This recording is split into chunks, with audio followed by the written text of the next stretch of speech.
Ever hear people arguing about whether the United States is a democracy or a republic? It can get quite heated at times. Here is a productive framework for discussing the issue of democracy versus republic. As with most contentious political debates, this one is a matter of definitions. And if you can agree on definitions, you may just find you disagree on very little. Such is the case with this issue. So let's start here. Democracy is a system of government where power rests in the people to exercise their right to elect their leaders and laws. Some believe that a republic is nothing more than a representative democracy, meaning instead of citizens directly voting on every single issue or law that comes before them, we elect representatives to handle the volume and complexity of everyday society. This is only partially true. Now, representative democracy is certainly a key part of any representative republic, but those who use the term republic are typically referring to something else. If caught in a debate where someone is differentiating a republic from a democracy, ask them what they see that differentiator to be, and let that guide your conversation. Now, that said, I think I can help here with what most see as the core differentiator. One of Benjamin Franklin's most famous quotes makes the distinction quite clear. He said, "Democracy is two wolves and a lamb voting what's for lunch." Now, this quote reflects a key sentiment of many at our founding, that democracy tends to devolve into a tyranny of the majority.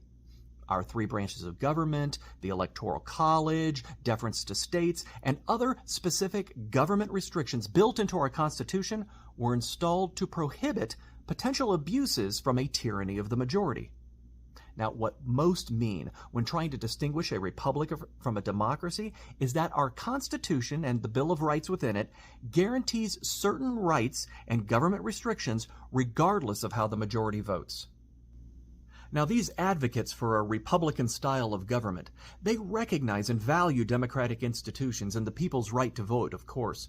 But they favor restrictions on purely democratic voting in order to guarantee minority protections. Now, don't think for a moment this is purely a right-wing distinction that's being made here.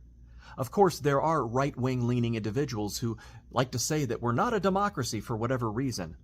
However, we've installed marriage equality, desegregation, criminal justice reform, and more, all against majority votes because of how our constitutional republic trumps pure democratic principles.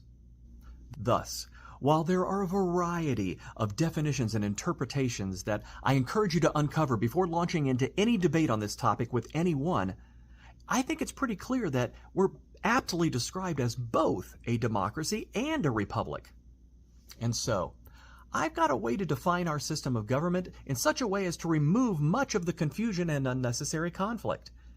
I think we are appropriately described in the United States as a democratic republic. In saying we're a democratic republic, we recognize the tools of our democracy giving voice to people, while also recognizing we operate within the confines as defined in our Constitution. So what do you think?